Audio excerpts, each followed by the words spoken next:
We'll circle back to that. Hello, everybody. Levi Scott here. I am with Dale Hensel. We're now live, and I'm very excited to be here with you today, Dale, because I've looked forward to talking to you now for quite some time. You have 2 Red Solo Cups as well, so it's pretty serious. Dale is well known in a lot of circles of entrepreneurship, especially for quite a few different things. The one thing I will kind of give him the props for is about $85 million in product sales in 4 years and millions more in affiliate sales, which is pretty nuts and something I'm sure a lot of entrepreneurs out there, especially in the digital world, strive to do. Dale, thank you so much for being here. You bet, man. This is fun. I love this stuff. Happy to help. So tell us a little bit about yourself, your background, and I know you're in Playa del Carmen right now. You have a lot going on there. Give us a little bit of insight. 25 years, serial entrepreneur. I've been in a lot of different businesses, everything from real estate to hard money to software, assisted living, event planning, supplements, online info products. Pretty much, I've done a lot of both online and offline stuff.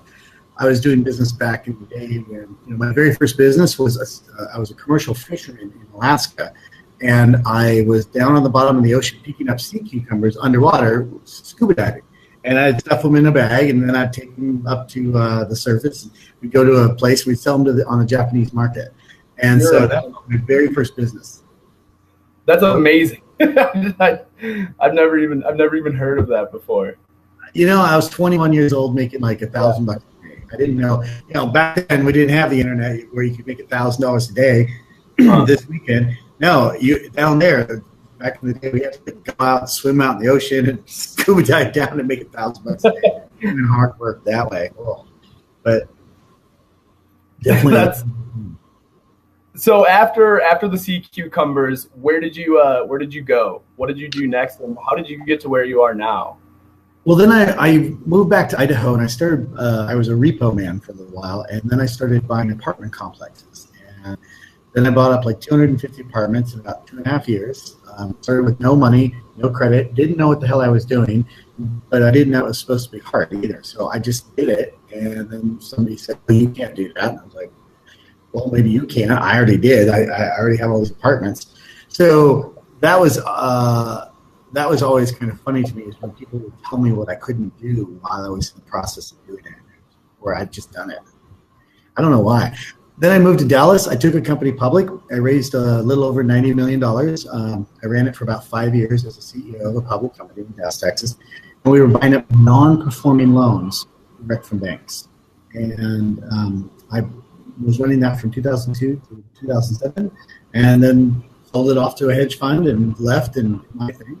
Took about 4 years off, lost about $20 million in 2008. Like a bunch of people did. And then started a supplement company with friends of mine. And we built our first year in sales, we were like 4.5 million.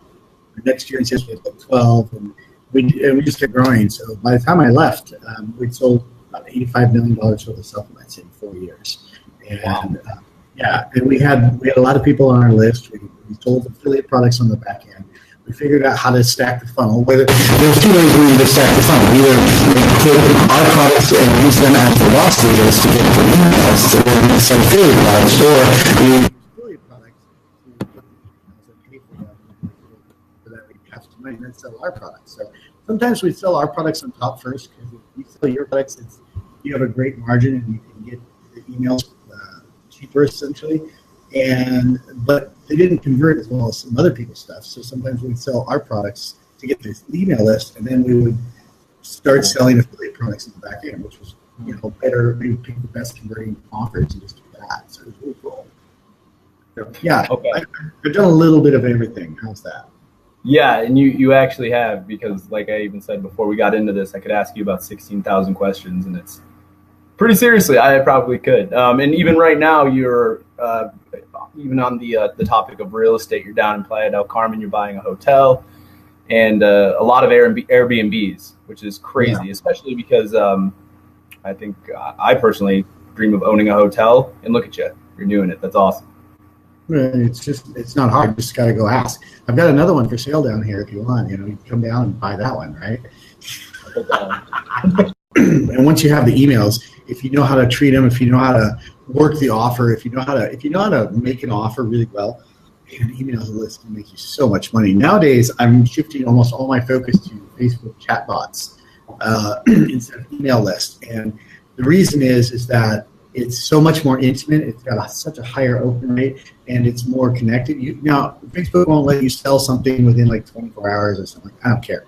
All I want to do is get them to an educational page, and then it'll end up sequentially saying, hey, you know what? There's this really cool thing over here, and you should look at this. And I just think it's pretty dang cool. So I've been really impressed with how that's cool. Yeah, I mean, you think about it, when you get a message on Facebook, and this is speaking directly to the millennials, especially because we all know when we get a message on Facebook, we're not at least looking at it. And the chatbot sequences are so kind of, I think, revolutionary that people are automatically just kind of checking it out. I'm kind of dabbling in that as well. And I know the millennial, the MEC group, I don't remember the new name now, but it's 2.0 something. Yeah. I've gotten about 1,000 chatbot messages, and I look at every single one. Like, you just don't really get tired of it. It's cool. Well, actually, a friend of mine and I started teaming up. He's a world-class copywriter. $20 million in accounting sales for his name for his copy. Really, really good copy. People pay him $25,000, $30,000, $50,000 for a sales page type stuff or a webinar. And one of the things is he and I got together. We're both kind of copywriters. He actually lives just up in Cancun, and he comes down here to Playa. He's 45 minutes away, and we sit and bang out some really cool copy sometimes. And so we started looking at a lot of these chatbots, and we're like, man, this sucks. Some of these chatbots suck. And we're actually decided to whip out a little course called Conversation Conversions. We're doing copywriting for chatbots, basically, because I'm a hypnotist. I don't know if you know that. No, I had no idea. Oh, so I'm a NLP certified coach and a hypnotist, and I do a ton of different things, right? So I love hypnotic language. So I'm going to help Andrew build in all of these hypnotic language triggers into these chatbots, because I swear these chatbots would be so much more effective if you put in some hypnotic language in. And so we're going to write a little hypnotic language for chatbots course. So that should take us a couple days, and we'll roll it out. Is it kind of just almost the art of influence, or is it even deeper than that? Because I've never. Oh, it's deeper than that. I mean, the art of influence is great and fine, but I'm talking about volumes and volumes and volumes of specific triggers and framing and positioning and subtle embedded commands and everything else. You can do all sorts of cool things with email. I've been writing hypnotic emails for years, so I know they work. You can do it with chatbots too. It's just through a sequence with time. Well, now you have a new component here. First of all, it's interactive, so you can almost choose your own adventure, hypnotic chatbots. So that's going to be kind of fun. That's crazy. And I know we talked a little bit too about paid ads to emails. Can you kind of do the same thing doing like a paid ad to a chatbot, or is that not really there? No, we totally do that now. We were running a little a thing down here about paid ads to a chatbot to kite surfing, right? So a friend of mine's a kite surfer. And so I'm going to learn kite surfing because she'll kill me if I don't.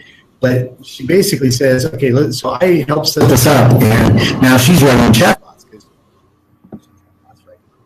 But we were running paid ads that says, hey, get a kite surfing lesson, click here. And it runs you right through the chatbot sequence, all the way to the point where you can pay or put a deposit down through Facebook. And bang, she's like, yes, come over here, I'll get you. So that's what's really cool about some of these chatbots is you can paid ads, lots of paid ads. And I think we were running about $3.25 a lead for her, but that was taking about $60 or $70, maybe, I think it was like $60 or $70 for a sale. Well, her sale is a $700 product.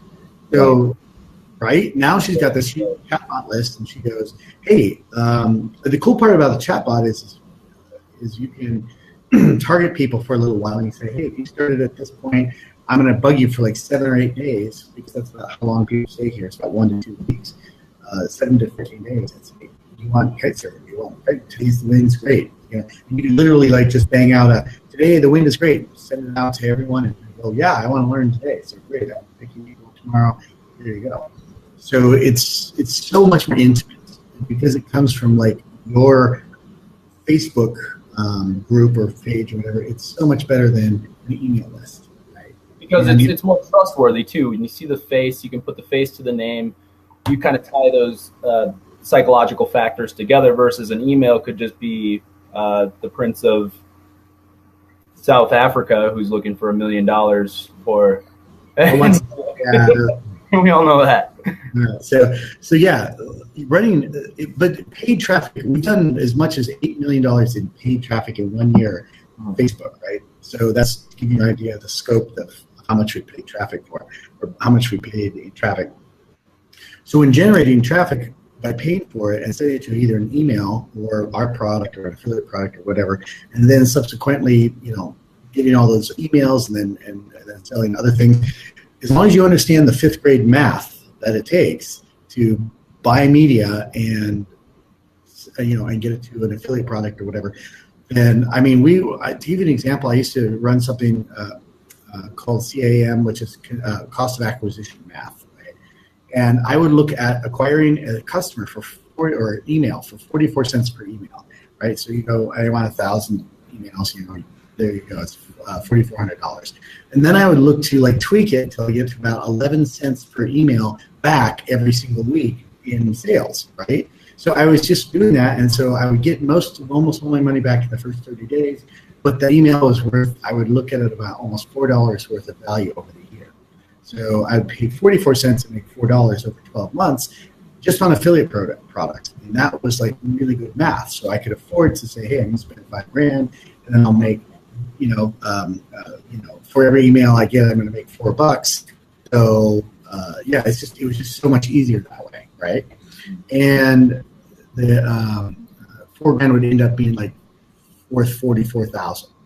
So it was great math. So for every $4,000 I spent, I'd make 44,000 in about a year. And if you think about it, that's a really good way to sell affiliate products.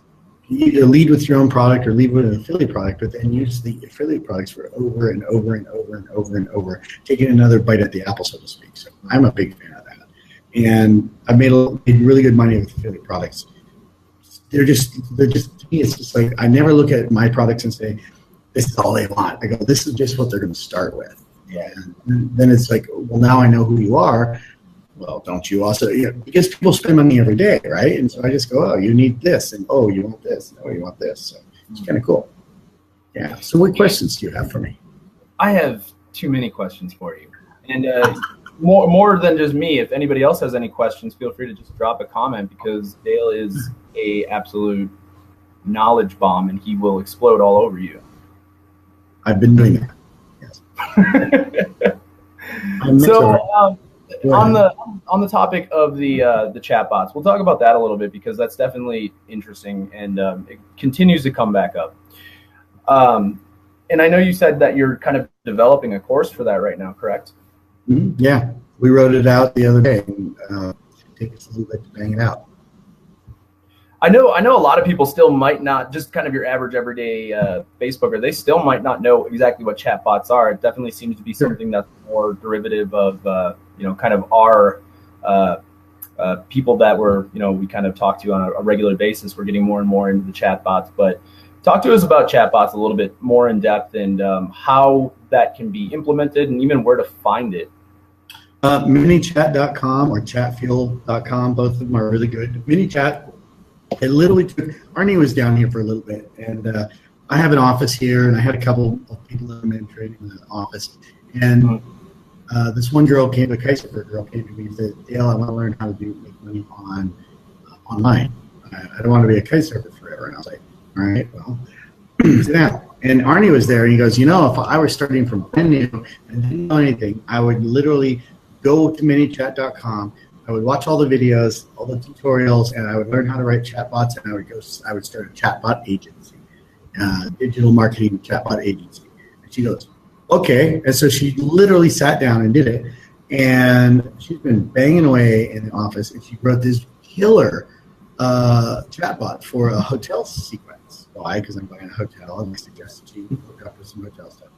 Yeah. And turns out there's like a huge convention for hotels this weekend in Cancun, where she now literally has a chatbot with all these hotels, and she's going to charge them $2,000 per chatbot for each hotel, and just because she wrote this really complex thing, but now she doesn't need to rewrite it except a different name and a different hotel and link it up a little bit. But because she's got it set up already, she literally just went into Facebook and minichat.com, just attached to your Facebook page.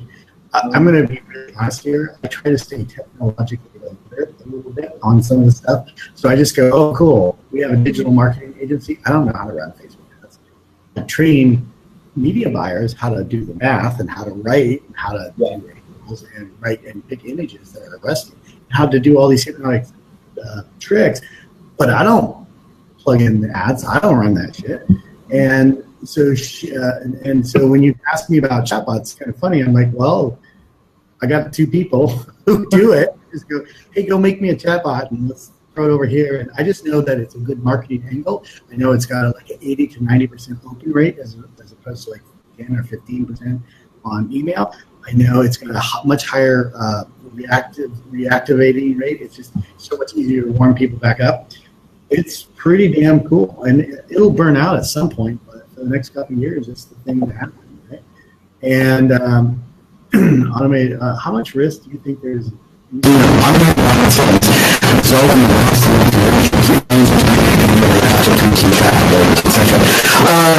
So far. Dale, it sounds like your audio is cutting in and out. Oh yeah, hold on just a second. All right, can you hear me now? Yeah, I can hear you now. Yeah. So, anyone else? Are you having audio problems hearing anything? Let us know. Right. It sounds good on my end though. How much risk do I think there is in using automated bots? Not much. I mean, I'm getting better response rates than I am from email, so the risk, whatever it might be, is totally mitigated by my response rates. So and ManyChat, Fuel, they're going to do stupid. They're going to be doing enhancements, and so we're working through the stupid, right? The hard stuff of when they first put out new products. Yeah, I don't think that there's any risk to that. So, but yeah, what other questions do you have? I mean, that's what a chatbot. You bring up a good point. How you said that you don't know a ton about chatbots because you're just kind of outsourcing it to a guy who is a professional. And I actually mentioned this to my group the other day that you don't have to. We get bombarded with 500 different things that you need to know this, you need to know that, you need to know this, that, and a wiffle ball bat. You really don't. Specialize in one thing, and just like you said, outsource the rest. And that's exactly what I do. I mean, I use my virtual assistants to basically run all of my affiliate blogs now, like 26 or 27 of them. They're doing all of it. I'm not touching any of it anymore. I'm not a content writer. I don't know how to do that stuff. So you raised a really good point there. You're still making money, obviously, but you're not this genius. I mean, in some respects, I believe, you're a very smart guy, right? But you're not a genius when it comes to every aspect of business, right? No. In fact, I try to stay like functionally illiterate in several aspects of my life, and as a result, I end up getting.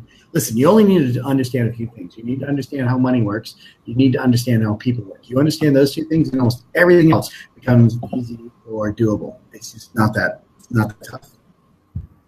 Yeah. It's pretty much that simple. I mean, we get bogged down by, I don't know if this is all people or just, I'm just kind of speaking for my generation of millennials here, but the analysis paralysis. No, that's been going on since the first guy crawled out of the cave. Should I go out? Should I stay in? And let me tell you, he stood there right at the cave until somebody ate him. So yeah, analysis paralysis, it'll eat you. And I actually had a good interview a couple days ago with Stacia Kennedy, and we talked about this just a little bit regarding doing too much. Like you don't have to do everything. You can do just enough and specialize in one or two particular paths and just go with it. I mean, Yeah. you kind of, she mentioned something really cool. Learn, do, teach. And I definitely believe in that. I mean, if you don't have to be an expert right away, because expert is kind of I don't know if you can truly be an expert in something, right? Because there's always going to be somebody smarter than you. But somebody can still benefit from your knowledge. Let me speak to that a little bit. Yeah, you can be an expert. They say it takes 10,000 hours basically to master something. And mastering is really when something you can do incredibly complex and difficult tasks easily or quickly or almost instantly. So I have mastered a couple different areas. That's about 5 years of, if you're working full time, 40 hours a week, it takes about 5 years to master something. So in that case, I've mastered real estate, I've mastered finance, I've mastered supplements, I've mastered management of people, I've mastered building companies. So these are like things that I've mastered because I've got 10,000 hours or more in each one of those things. And yeah, but it shouldn't take you that long to get proficient, right? It should be like a proficiency scale that people look to and say, I don't need to become an expert, I just need to become good enough to make money. Proficiency can be done in anywhere from 2 to 6 weeks, maybe 6 months. If you're doing it full time for 6 weeks, you can totally get proficient. And I think so many people distract themselves with so many shiny objects, and they don't focus on one proficiency. When I was doing copywriting, I'd literally go and sit in a Starbucks and write copy for 3 hours every Sunday for 6 months. And I just did I just put in the headphones and I write copy, and I just learned bang, bang, bang, bang. And man, I got really proficient in a very short period of time. In probably about 3 months, I felt confident about my material. At 6 months, I know it was good because it was converting. So, but it only took me about 6 months, and now it's been 10 years. Now my copy is really good, and I'm, I get to hang out with world-class copywriters, and we trade notes back and forth. So I know my copy's up to snuff. But it only took me 6 weeks to get proficient. And so many people go, oh, how long is it going to take me to get good at writing emails or good at doing affiliate stuff? Or you know what? 6 weeks of focus, you get to a level of proficiency. 6 months, you get to a level of accuracy that's going to be a noticeable difference. And at 5 years, you're like just point and make money. So close your eyes and say, I'll make money. But that takes about 5 years. Let me ask you, do you believe in the idea of just starting?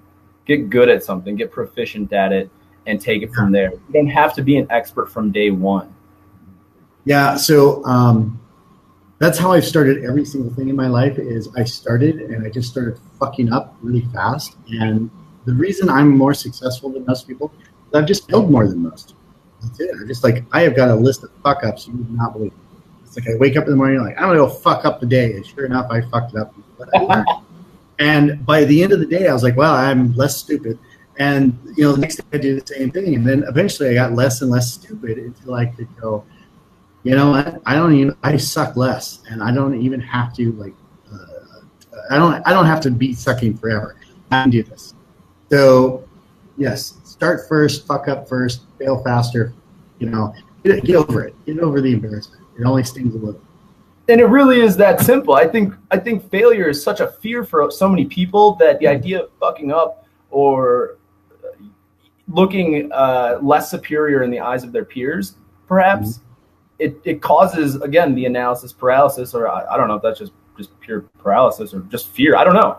But just go for it. Just do something. Just start, and the results will follow. You will fail, and failing isn't fun, but that's how you get good at something. All right, so we got another question here, Dale. Let's see. What's your best tip for allocating your money the best in the beginning? The beginning of what, right? Where are you at in the okay, I know absolutely nothing. I've learned a few things. Now I'm starting to turn the crank. Here's what I mentor a lot of people. So here's what I tell them. The very first thing you should do is you should be 80% of your effort should be figuring out who your market is. Who are you selling to? Once you figure out who, and you can figure out what. Everybody goes, I got this red Solo cup. Now I'm going to go look for people who want to buy red Solo cups. What you do is you go and you say, okay, what is it that I am going to be, who am I talking to? I got a group of people, and they have migraines. They have a really big pain. They have migraines. So I am going to learn everything about them. I'm going to learn how they talk, how they think, how they communicate to each other, how they self-identify. Once you do 80% of that for a little while and you really know your market, then that's even before you're spending your capital. Okay, then you start to say, all right, now I want to put something out there and test it. Some people do like content and they do SEO, and it takes a while. I don't want to take forever. I go and I spend between $20 to $500, and I just find out. So in other words, I write an ad and I have it go to either a landing page or an email capture, and then right after that I give them an opportunity to buy something, an affiliate product. Now I spent money and I've got real data, and I call it real data because I know if somebody is willing to spend $1 to buy a product, it's real data, And so I've spent some money and I get that, and then that's where I put it. I put it right into ads, and then within days or weeks I could know all of this stuff without having to wait months to figure out if my content is even the right stuff to the right audience before I even offer them something to do that. So I will always want to use my capital to immediately find out if I'm selling the right product to the right person. If not, or I just need to change the angle, and I do it again. As soon as I dial that in, here's how in the real world, here's how it looks. I will spend $1 and I'll make back 60 cents. Then I'll change things up. I'll spend $1, I'll make back 80 cents. Uh-huh. Then I'll spend $1 and make back 95 cents. I'm like, getting closer. Then I'll spend another $1 and I'll make $1.01. I'm like, ooh, break even, cool. So then I tweak it again and I spend $1 and I make 10 cents. And I go, fuck yeah. For every $1, I make more dollars when I spend it. So then I start to scale that up at the same time as tweaking, right? So because if you spend $1 and make $1.10, the only question you really have is how many dollars can I spend to get that $1, and how fast can I get them back? And you can do that in a really short period of time. You can dial it into, hey, I'm making money with affiliate products. When we were running our products, and we had literally probably about 300 plus affiliates. Those guys were like, we would give them all the data. They put in the test. They spend $1,000, $2,000, and go, okay, we dial it in, and then they would scale up to $1,000 a day to our product, and that was freaking awesome. We were having $100,000, $1,000 day sales because the affiliates really knew how to dial that in. So learn how to dial it in. It doesn't take very much. $1,000, $2,000. Spend all the time learning their markets, dialing faster, and spend money. It was probably some of the most brilliant stuff I'd seen. That's how I learned. Oh, I do this, and I would just got it up. They were like, hey, have 1,000 sales a day. I was like, yeah, I'm for it. And I love the market. So you're a pretty big proponent of ads. I know a lot of people are extremely against Facebook ads, but I think real money are obviously advertising. Right. Listen, I love the idea that so many people are against it because they stay out of my way. How's that? So good. Be against it. Get out of my way. I'm a big proponent of ads, but I think the numbers speak for themselves. You do 85 million in sales, and you did it with ads, Facebook ads. Yeah, I would rather do it that way than anything else. I mean, if somebody wanted to do the affiliate YouTube channel, great. That's again, it's content. To be a master fuck up.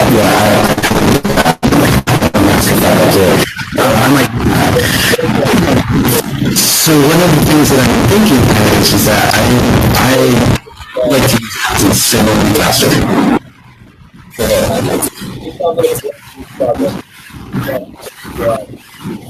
Oh, I can't hear you right now. So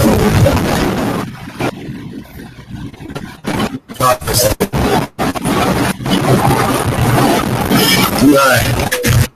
Can you hear me?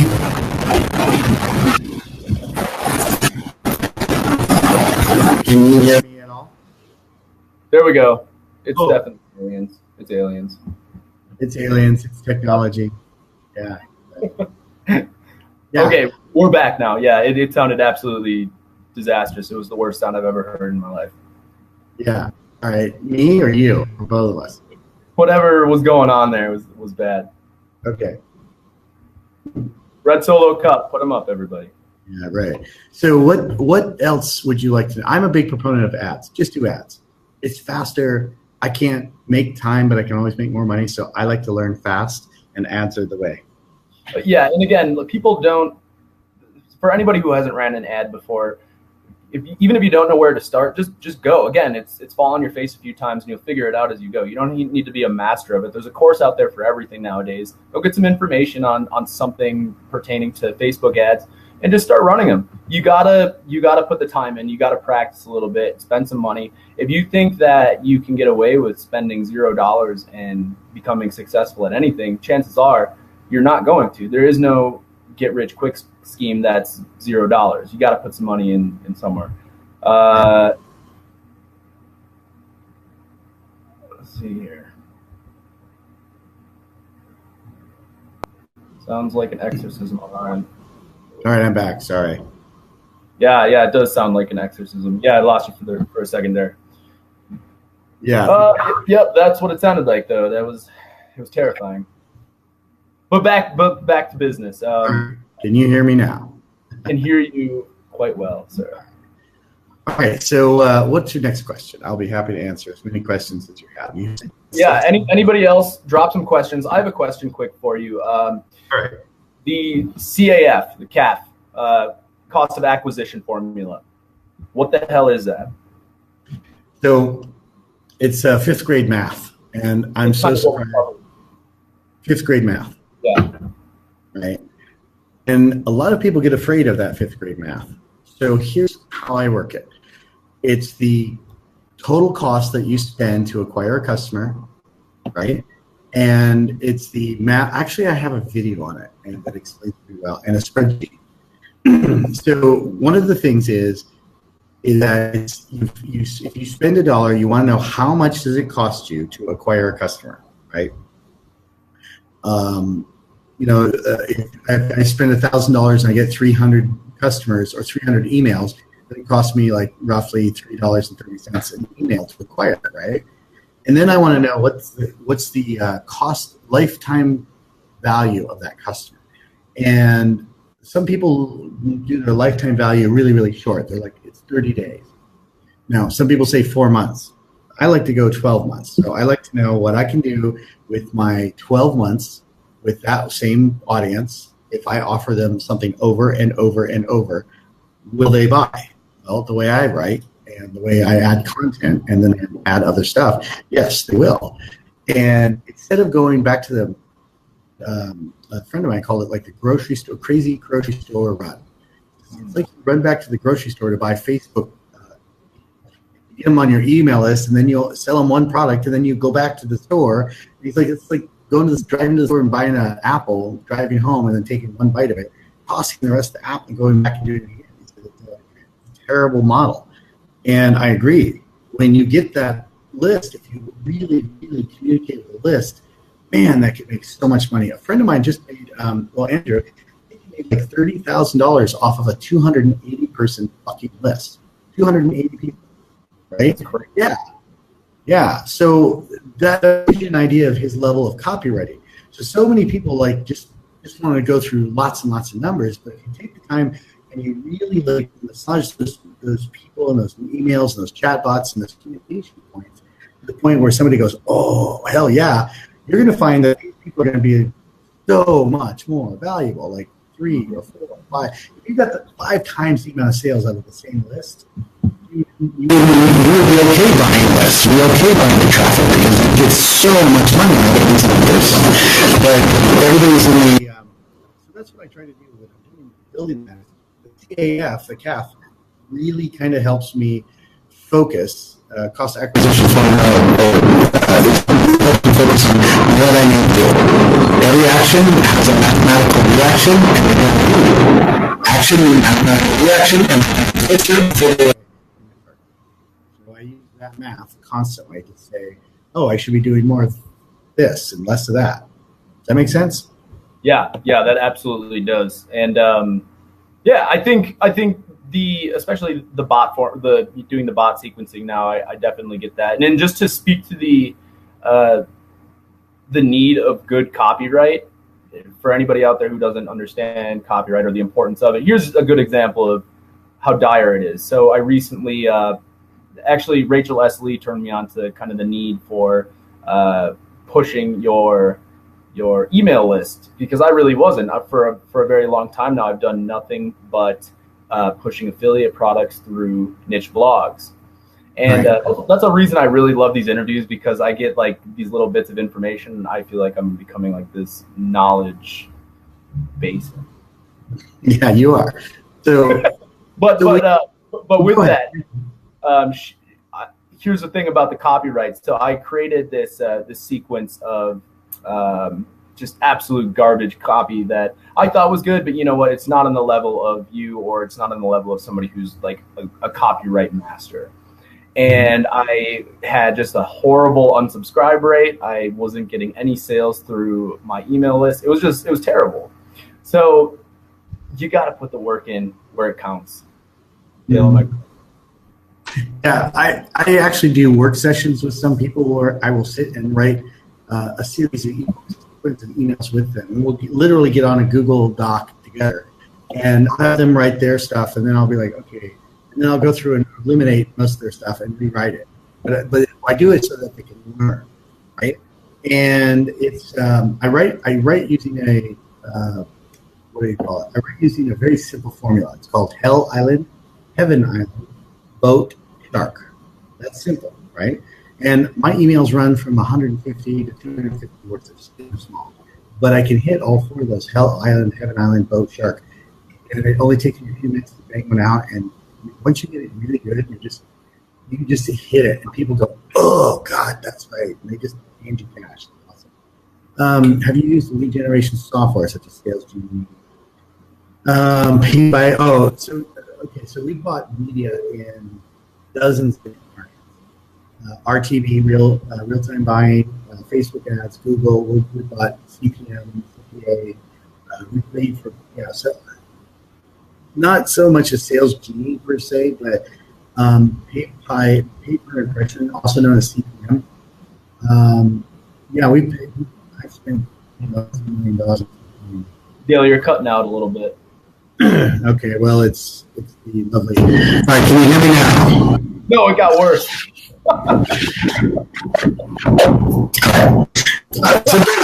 Sometimes I just go like this. Can you hear me?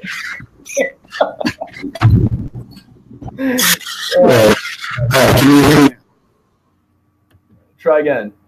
All right. There we go. He's back. All right. I have spent over $1 million on lead generation type stuff, but it's not the market. It's not the marketplace. It's more important. It's the message to the audience is really more important than what software or platform or source for your traffic is, right? If you know your audience of wherever the traffic is coming from, and you have the right message, that's where all the magic happens. I don't care if you use Lead Genie or boys running around in the parking lots putting flyers on cars, right? I've done that, so it doesn't matter as long as you have the right message. You can make sales. So copywriting is a fundamental skill every affiliate really should endeavor to do. So let me ask you this real quick. Earlier in the comments, guys, I actually dropped a couple links of Dale's. One of which, let me scroll all the way down here. Let's see, the Income Stacking Club. Dale, tell us a little bit about that. So that's there you go. A friend of mine was saying, could you teach me how to do this? And I said, sure. So I called up Arnie and I said, Arnie, I'm going to create a course. It's exclusive. It's $2,500. I'm going to do it live for like 6 weeks. And let's talk about it. So he and I hopped into the MEC. We talked about it for literally 10 minutes, and I made like $30,000 in sales in that course, meaning that 30 people paid me 35 grand or 30 grand to take and join that course. This is what was the result of it. 6 weeks of me teaching people how to buy traffic to an email list using affiliate products only, and then using the CAM model and making money on the back end with only affiliate products. So that's all it was a course on how to do it. We recorded all the videos, and I did a bunch of other videos with it. And so it teaches you how to buy ads, build a list, use affiliate products only, and make money at it. So that's, that's what that course is. And I don't even have a sales page written. I honest to God don't, because I didn't even do one the first time I sold it. I just did it. And then right after I did that course, I moved to Playa, and I was like, oh, I'm doing all this real estate stuff, and I'm doing this Airbnb thing. And I literally just put together a course for Airbnb, and I'm working on writing a webinar now, how you make money using other people's properties. It's almost like affiliate products, right? You don't even need to own the property. You just need to rent it, and then you re-rent it. And like, to give you an example, this 4-bedroom house we're renting is $2,000 a month, but we rent it on Airbnb, and it generates between $11,000 and $18,000 a month. One house, $2,000, right? Right. So how many do you need of those to make a few bucks? Well, what we do is we rented this one and the one literally next door. And both of them do about the same. So I'm writing a course on that. But it's the same idea. Yeah. And you're actually scaling that as well, right? You're buying up quite a few Airbnb spots. I don't have to buy them. I'm just renting them. The beautiful part is my capital outlay is, well, it's not zero, but my capital outlay is usually the first month, the last month of first month's deposit, plus the furniture if it's not already furnished. And then once we get it all set up, we just put it on Airbnb and start renting it out. So, yeah, it's a lot like being an affiliate. And we're scaling because we're buying the hotel. So we're combining the hotel and all of these virtual hotel rooms so we can run a hotel plus virtual hotel out of the hotel. Yeah. We have scale and systems and everything else built in place. Now, let me ask you this. This is more of a personal question. Now, as far as buying the hotel, there's a lot that goes into running a business like that. Are you overseeing everything, or just kind of like the outsourcing idea? Are you just basically hiring and letting it run? How are you doing that?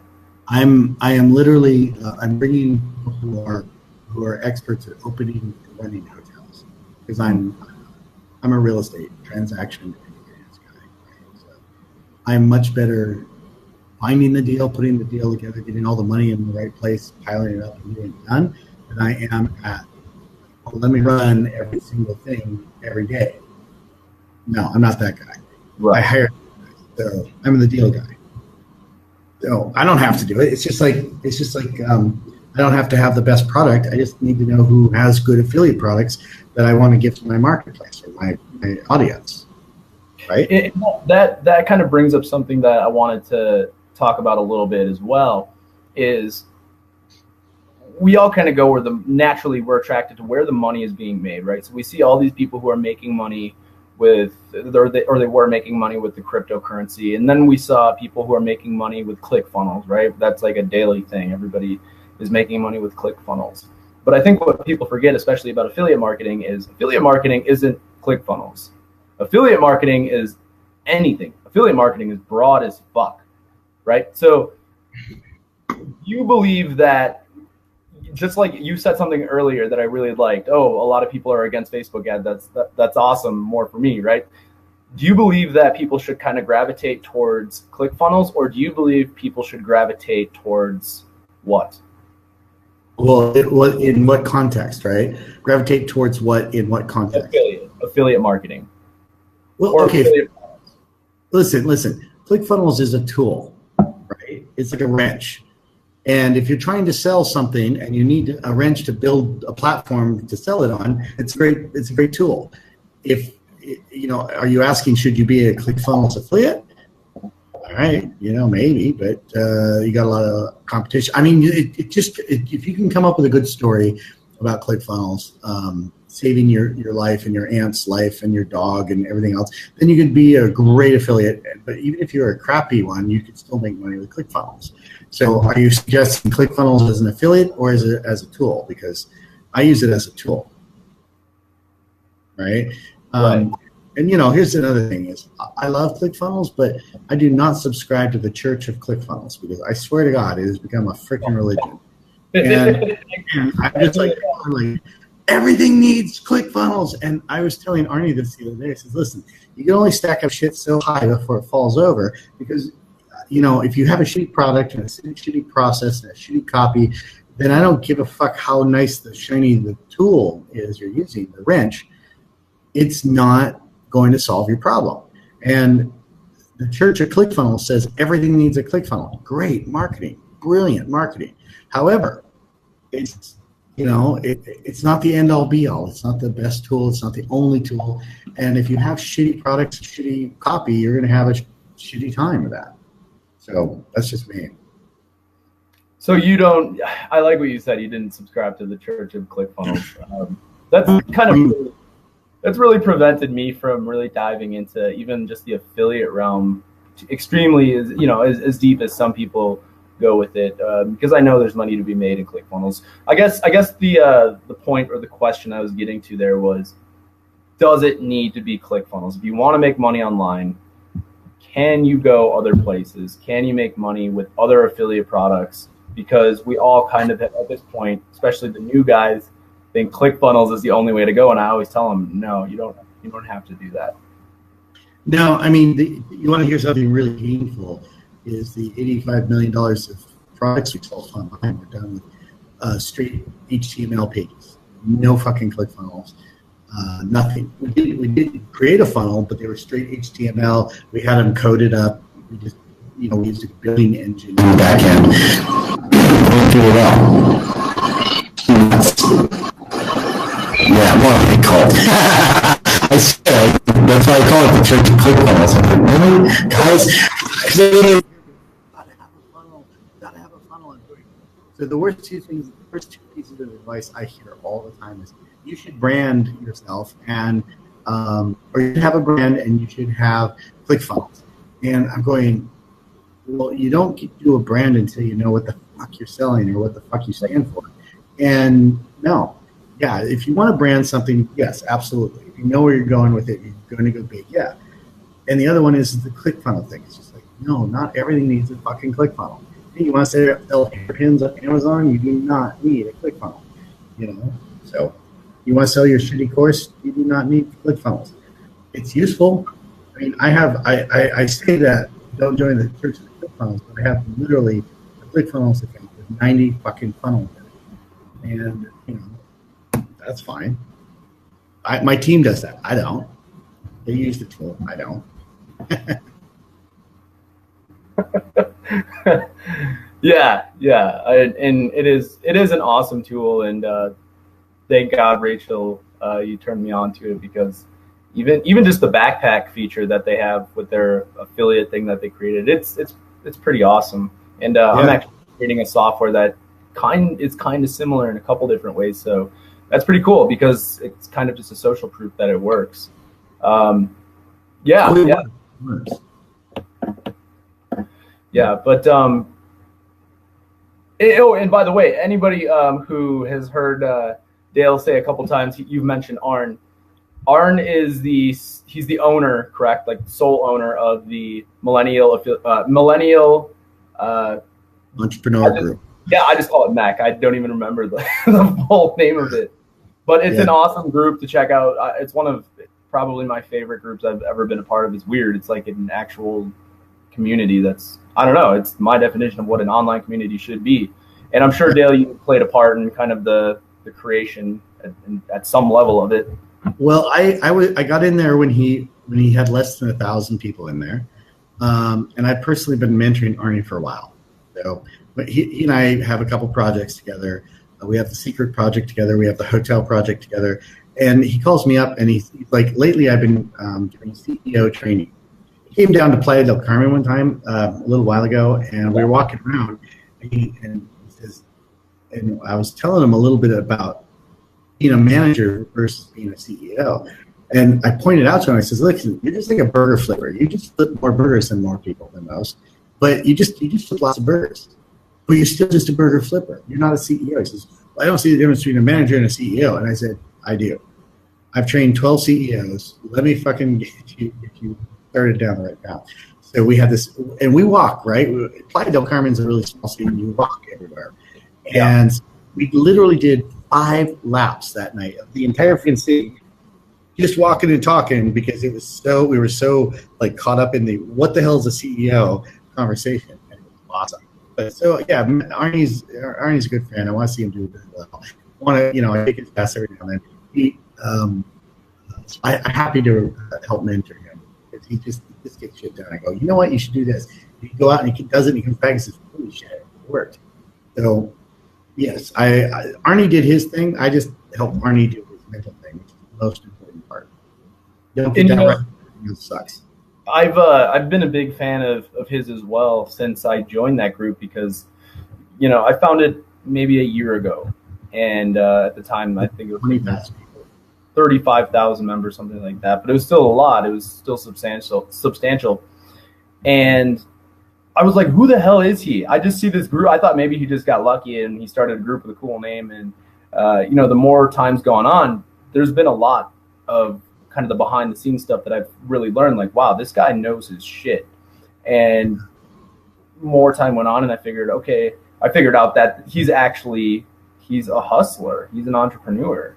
And some of the stuff that I've learned from him, and that's getting back to why I'm happy to be interviewing you, is I know that you've had a little hand in that, and I kind of see some of his smarts shining through in you too. So it's cool.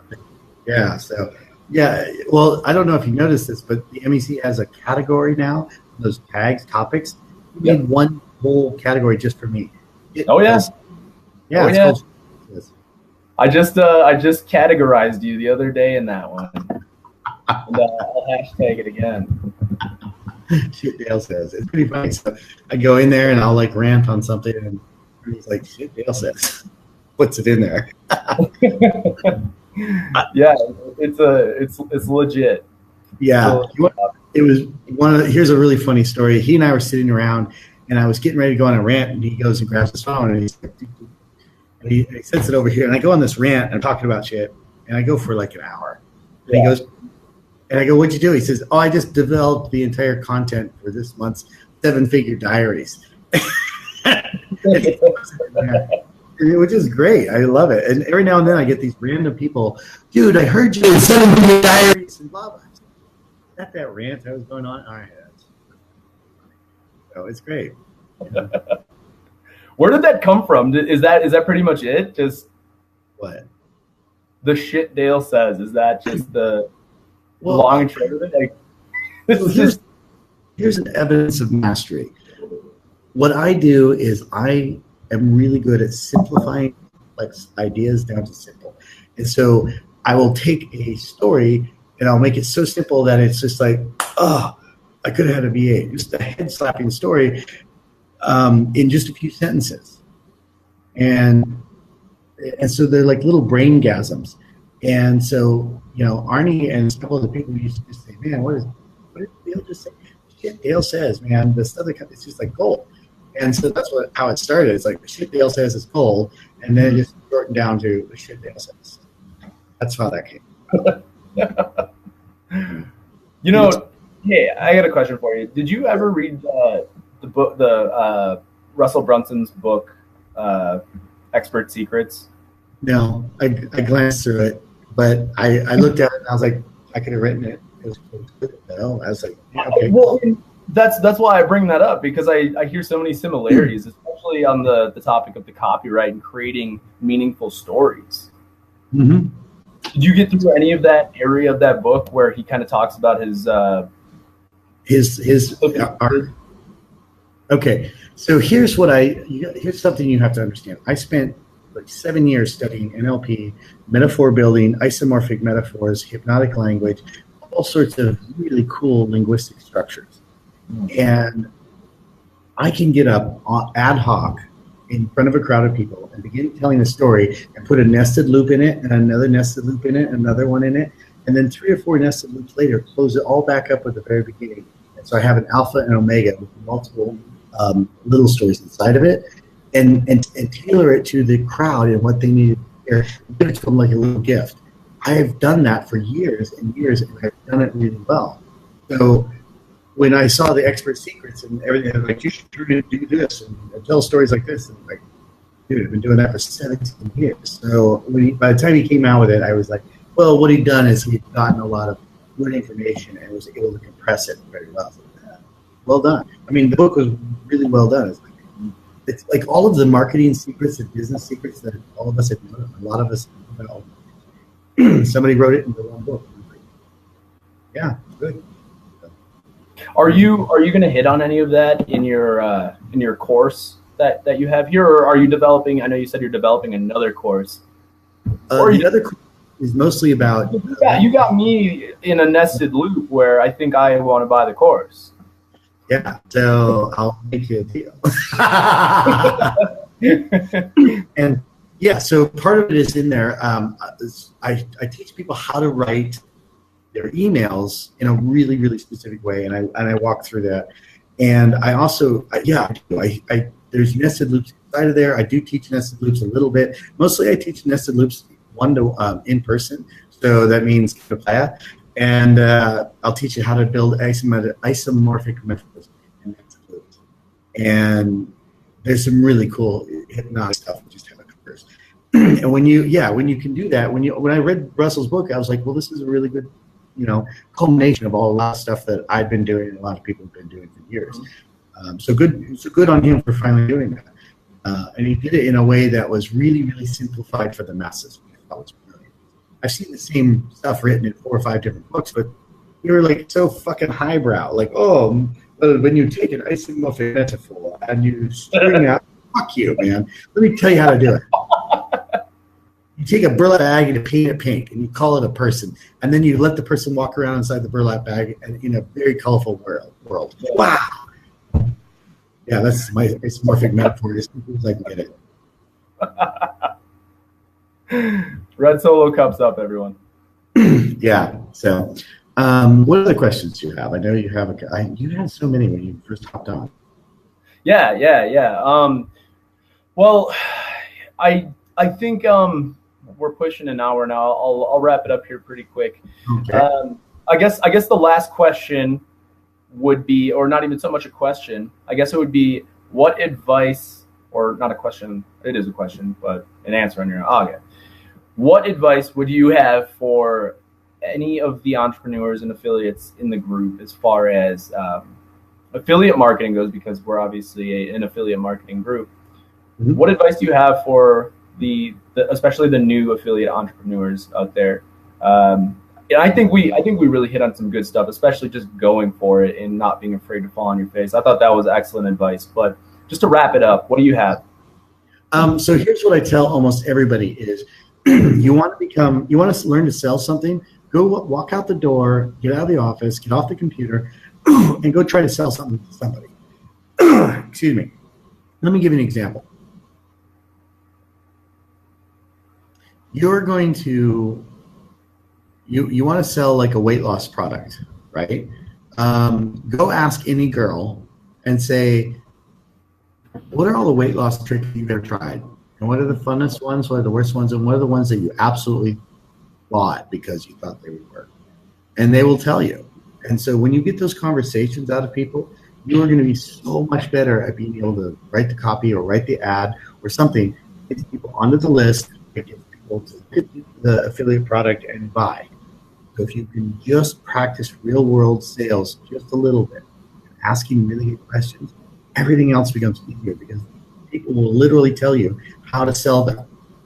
They will literally say, here's how I need to be sold. And if you say these things in this order, in this way, and the tonality and everything else, I'm going to buy. And I go, okay, cool. And then I go write that, and it sure it worked. So that's what I would give the best advice. When you're just beginning, Just walk out the door and talk to somebody. Hey, I got this really cool product on this. Here, let me show it to you. And let me do this, let me do that. And they're like, they'll tell you exactly what it takes to get them to buy the product that you're showing them. Did you buy this? Why wouldn't you buy this? What is it? What else? Why? What else would make you want to buy this? So that's exactly it. Right? Oh, I love that. There it is. Yeah. And that raises a really good second. I guess I know we're finishing up here, but I want to ask one more thing. With that, are you an empathetic person? Am I an empathetic person?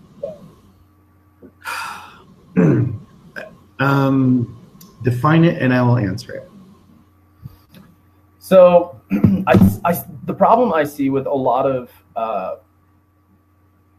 online entrepreneurs is, and I don't even think this is really, this kind of just fits into the category of I think a lot of people just aren't really trained to sell very well, so they just kind of push links on people and say buy this, but they don't, just like you said, like they don't know like what's going on with this person. Is this even something they want to buy? I don't know them. Why would they buy from me? They don't trust me. So I think empathy plays such a massive part in selling, because to me, being empathetic allows you to kind of get in the mind of somebody else and be able to understand them, to sell to them. And that's been kind of, I guess, a reason for my small successes so far, is I've been able to kind of put myself in someone else's shoes and say, you know, hey, I would want this, or I don't want this. And then I can kind of pursue or back off on that aspect. You don't have to be empathetic. You just have to listen well with structured language. But you can be totally, I don't give a fuck about this person, really. In order to sell them something, you just have to ask them the right questions. Of, I don't, since we're at the end of the show, I don't have time to run through it. Maybe we'll make another show. But you just have to ask the person essentially this: what will it take for you to think that this is a good deal? And they will go, bleh. If you ask them a series of questions, they're going to say this. And then you go, okay, so if I give it to you in exactly the way you want it, are you going to buy from me? And their answer is usually yes. So you don't even have to give a shit about them. You just have to understand the structure of the language to ask, and then the structure of the questions that are answered. Their answers, the structure of their answers. You understand the structure of the questions and the structure of their answers, you can match them up perfectly and not know anything about the market and be empathetic enough. Like, listen, I'm going to be really honest here. I'm never going to have a period. I'm never going to have menstrual cramps. I am never going to be able to like experience that bloat and everything else. So does that mean I can't sell tampons or sanitary pads? No. It just means I have to ask the customers enough that I can get inside what their answers need to be, and I can produce that. Does that make sense? That's very well put, actually. You kind of structured that in a way that I didn't even think of. So, I just have to ask questions.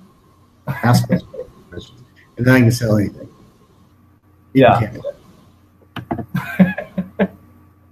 Well, Dale, let's wrap this up now. Sure. And this is how much I've enjoyed talking to you. Usually, I like to keep this to just bang, bang, bang, a half hour. But I've loved talking to you, and we'll definitely have to do this again if you have time in the future. Yeah. Well, I mean, you can reach out to me and chat with me, and we can discuss it. And, we should probably get on a Zoom call, just you and me, without everybody else, and just chat, because there's some cool questions I'm sure you got. Oh yeah, lots. I've tried to refrain and stay on as many topics as we've had without kind of going too far off course, but I did my best. And thank you so much for getting on with me and answering some of the questions for some of the group members. If you didn't make it and you're watching the replay, you missed out. I've had a live event set up for about a week now, so maybe next time. I'm sure in the future we'll maybe do another one with Dale. But reach out to him. There's actually I'll actually pull it up right now. There should be something down here in the comments. If you scroll all the way to the bottom, yep, here we go. Yeah, there we go. That's a chat bot that people can ask some questions, and it will answer some questions, give them some advice. But I do go in there and like check up on it every now and then, ask some questions. And I go, because I'm doing some market research, and so the chat bot lets me ask questions, and then I answer are. This is the time to go, wait, I want to ask you more of this. So there you go. If you haven't seen what a chatbot actually is yet, or you want to see some good copy, drop a message to Dale right here, and you'll get a pretty good idea. Okay, I'm gonna claim the good copy because a friend of mine wrote it, and I don't know how good the copy is. In fact, I was going to go back and tweak it, so I'm not saying that's my copy. There you go. Okay, so don't judge the copy. And not until later. All right. So thank you, Dale, so much. Guys, thank you for dropping by and watching the interview. We'll do another one next Tuesday. I believe that one is going to be with a pretty cool entrepreneur who is halfway across the world. So we're going to be in different time zones, so I'm not sure exactly the time yet. Thank you guys so much, Dale. Thank you once again. You got it.